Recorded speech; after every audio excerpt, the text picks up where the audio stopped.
This is Professor Nugent, and this is the review for round one of our course. Now we have many teams competing here. So this is our first chart, net profits per team.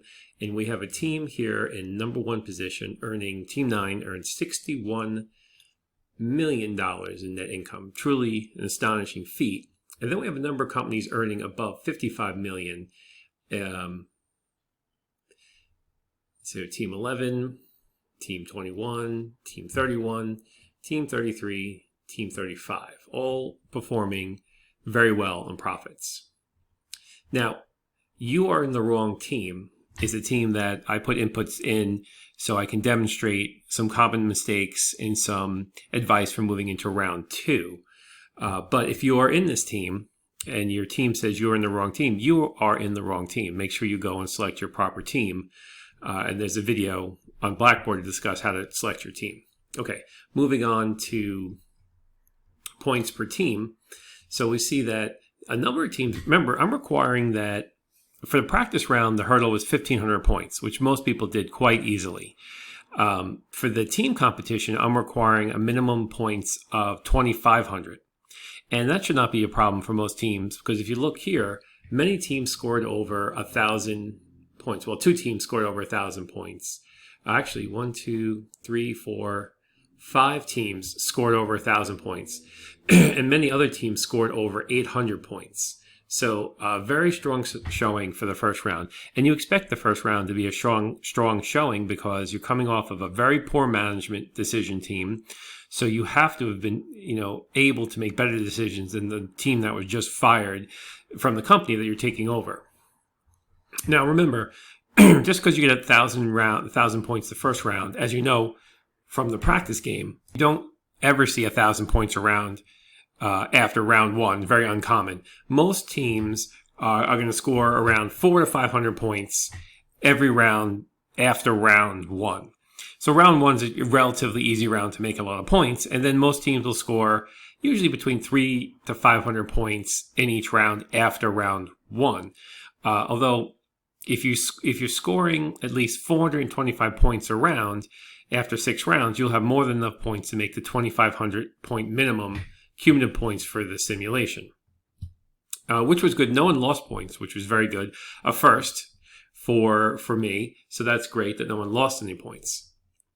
Okay, now moving on to stock price. So we have number one stock price here, Team 11 with $19, and we have Team 25 at $10. So you can see a big difference. So what makes the difference between stock price? Well, if your company is more attractive, they have better gross margins, they have more profits, maybe less shares of stock, shareholders are going to be very happy and push the stock price higher. What doesn't push the stock price higher necessarily is increased revenue or increased sales. Now, increased sales are good, but they're only good if they translate into increased profits. So investors typically look at earnings per share, increase in earnings per share, increase in profits as their determinant of stock price. Now, yeah, revenue increases are good and certainly do help the stock price, but not as much as profits. So remember, if you're running a company, it's not about sales, it's really about profits. So yes, more sales are good, but only if they translate into more profits. For example, I can have $1 billion worth of sales, but if I lose $500 million on the $1 billion worth of sales, what good are they? I'd rather have $100 million worth of sales and $50 million worth of profits than $1 billion worth of sales and $500 million of losses. You get it? Investors are smart. This is what they look for, and this is what's also looked for in this simulation as well. Okay, so when we look at sales per team, so we see these teams, 20, 48, they have high sales, but they're not number one in points, they're not number one in profit margins, they're not number one in stock price. So this is something you need to look out for. Okay, earnings per share. Again, we have a big mix here. See, $2. See, Team 25 has the lowest earnings per share, and they also have the lowest stock price. And then when we have some of the other teams here, Team 11 has the highest per share, earnings per share, and they also have the highest stock price. So you want to get those earnings per share up because that's what investors really focus on as far as buying the stock and moving the price higher. And the way to increase earnings per share is either to increase profits or decrease outstanding shares. And that's what stock buybacks are all about. So let's look at some more detail here. So here we get this is the main page. We look at the competition. So we can see the current round points. We're ranging from 1,179. And these two teams here, these 1,100 point teams, beat 99% of what they say here worldwide. So that is thousands and thousands of teams. You guys, team 9 and 11, did better than. We go to the bottom. We see that the teams at the bottom, we have Team 25, which we already discussed, had low profits. And these teams, they still earned, the minimum requirement of points. So they didn't do, I wouldn't say they did badly. I said they just didn't shine as bright as some of the other companies in our competition. If we look at the gross profit margins, many teams are scoring at 50% or higher, and that's where you want to be. If, after the first round, no team should be at 40%. And we have one team at 40%, which you don't want that because you showed no improvement. Your team started at a 40% profit margin and you didn't improve your profit margins at all. And investors hate that. So make sure that you improve your profit margins anywhere from 2 to 5 percentage points each round, or as much as you can, because these gross profit margins are what investors are really looking at. And that helps to increase stock price. And we have a range of $19 to all the way down to $10. So all teams increased their stock price, which is good. And even the last team increased it by 20%, which is not a bad increase. Return on equity looks at your amount of profits in relationship to the equity in the company or the ownership in the company. This is something that we'll discuss more in Chapter 3. When we get up to Chapter 3, we'll be looking at that. So total points, again, is going to be the same as the current round points, because total points is the cumulative points that we're putting together. Operating profit margins here, the main thing that you can influence is marketing, how much you spend on marketing, and also if you overproduce or overmake cars and have leftover inventory, is going to affect your operating profit margins. And then we have our earnings per share, which is our gross profits divided by outstanding shares. Return on assets, which look at the base of assets compared to the profits you make as a company. And net profit margin, this is after interest and taxes. So if you borrow more money, your net profit margin will be lower. Revenues per team, you can kind of look at this. Total asset turnover is how you turn your assets into sales. Something that's hard to do in this game, as we're constantly taking on a lot of assets, and sometimes we're accumulating assets as fast as we're accumulating sales. So not always an easy one to make a lot of points in. Okay. Now, remember, Chapter 3 is a chapter that's really going to explain a lot of these financial ratios and financial statement analysis concepts. So let's go into a sample team and see the individual performance. So here's the team. No students are really in this team, so I'm free to analyze it as much as possible. Now, so we can see here sales went up. So this is the individual charts. Sales went up, which is a good thing. We went from 121 million to 256 million. Profits went from 18 million to 57 million. Round zero, net sales went from 121 million to 256 million. And we know that already, but profits went from 18 to 57. So these two charts here combined together in this net profit versus sales. So we want to look at which growing faster, sales or profits. Now we have the stock price, which one we know went up. Earnings per share went up. So we look at the different units sold between the cars. It looks like sedan was the biggest sales. Luxury was the smallest segment. And if I look at my market versus actual, so my market potential is this blue. So this is how much demand was for my cars. But I only built 2,000 economy class cars. So I missed out on 272 sales of cars. So that was an under forecasting, which resulted in lower sales. I could have sold much more, but I only built 2,000, so I gave up sales there. Now, I met the sales of truck for sedan, truck, and luxury. I met all of my demand with the cars I built, but I may have overproduced. So let's look at the actual team for a second. So I'm in the actual team here for you are in the wrong team, which is the group that I'm running to help demonstrate the simulation. Now, on the company page, these roles here, you're filling them out. They're fictitious. It's a good way to just kind of see the student names and emails. Now, you don't have to, if you're the VP of marketing, it doesn't mean you only do marketing. Your team has to figure out how they're going to work together. Are they going to do it through a video conference? Are they going to meet in person? Are they going to take turns working on things? But your team has to figure out for themselves what's the best way of getting everything done. And so the mission statement here is something you can fill out. It doesn't have to be round one. But then the team cooperation, you can fill this out later and you can let me know, Lucy did nothing for all rounds. You can kind of give me an update on team members who aren't participating. And this gets, each round, this gets saved, and I can take note of that. So you can kind of put in some information about how the team's performing. Do you think they're performing well in the team competition? Are there some members who are not performing? Are there some members who are just not communicating? So document it here. So that way I get a copy of everything here. I can go back and use these to corroborate problems with teammates later in the course. So you don't have to email me every round if somebody doesn't show up or someone doesn't participate. You don't have to email and tell me every round. Record it here under team cooperation. Okay. Now this percentage bar here, completed, shows that I haven't completed anything of the next round. So this is always a good thing to check because this will show you what's incomplete. So incomplete sales, marketing, production, finance. So it's a quick way to see whether or not anything's been done in the simulation so far. Okay, overview, very important area. So I look at my total points here, 784, but I had a deficit.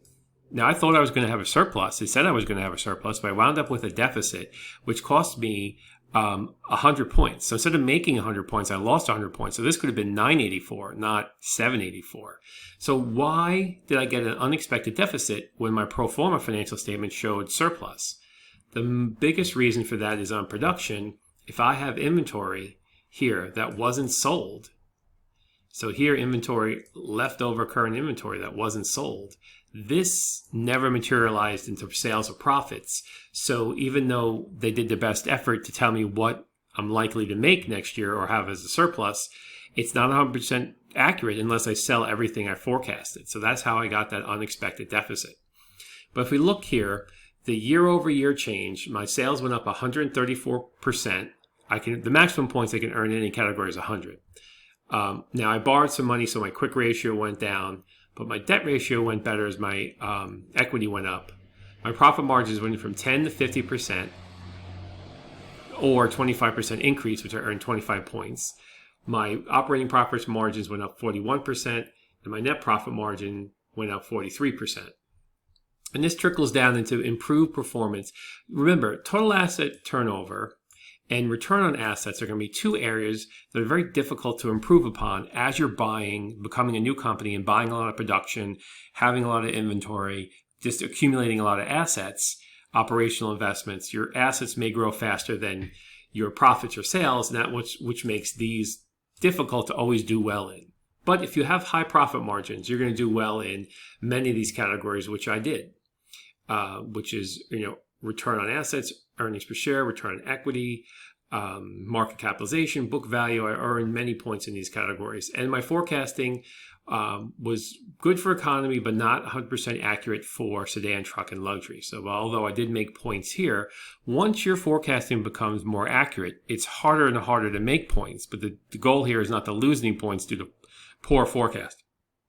Okay, so I was more than doubled my operational investments. I got 100 points for that. So after I analyzed the points, I wanted to go to the assessment tab, and I want to review areas I didn't do poorly in, like total asset turnover. It could give me some ideas of how to make that better. One problem is I had leftover inventory, and that hurt me in that area.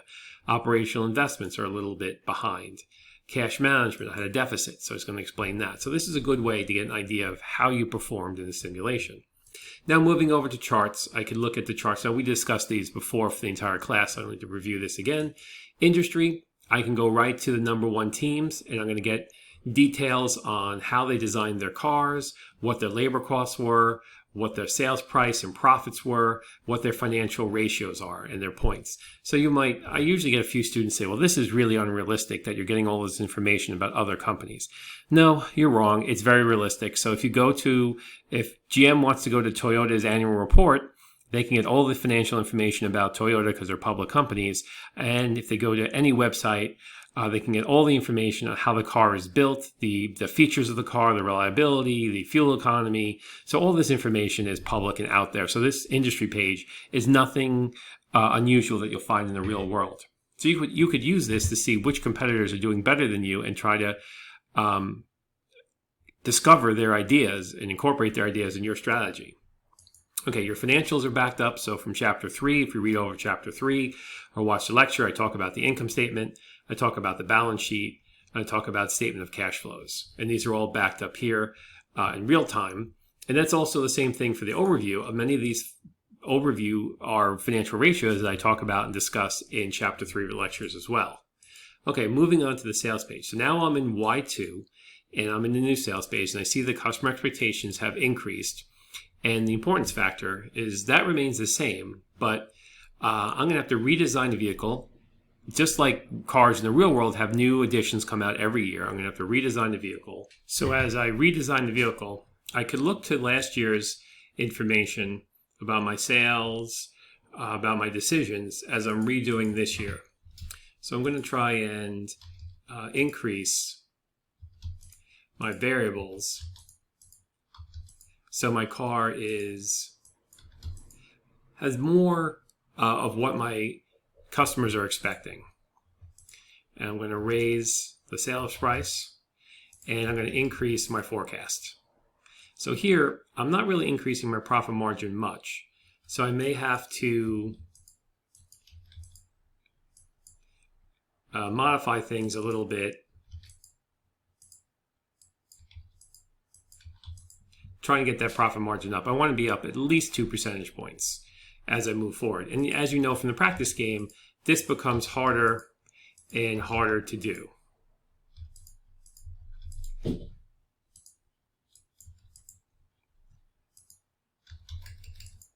So here I was again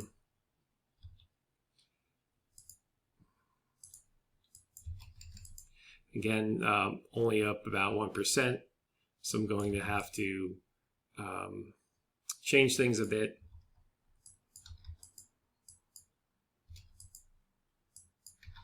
To get that up, here we go. Now I'm up at least almost 4 percentage points.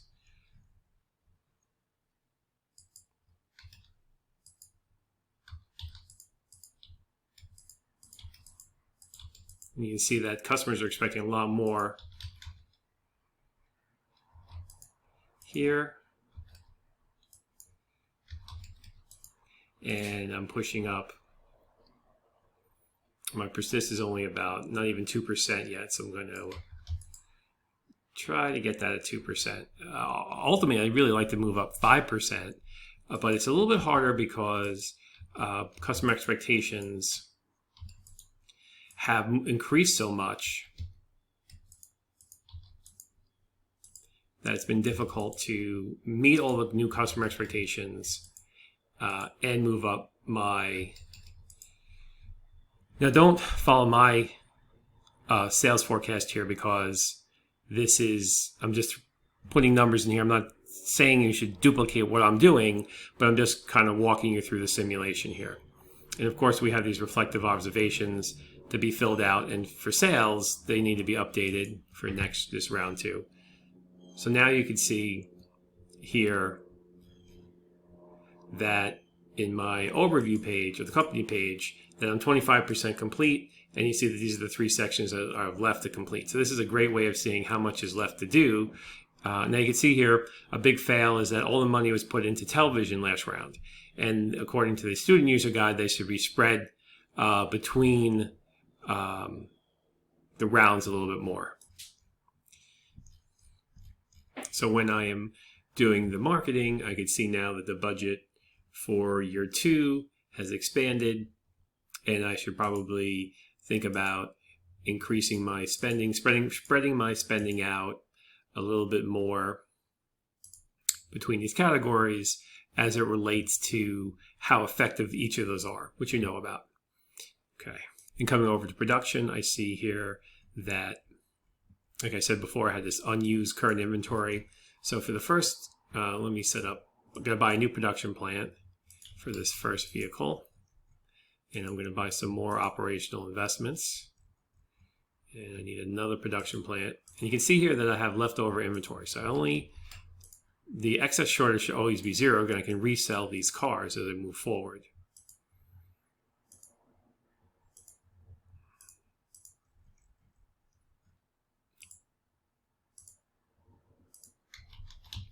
So I have to always keep buying new production plants. Now when I buy them, I keep them. But if I'm going to increase my sales forecast, I'm going to need more.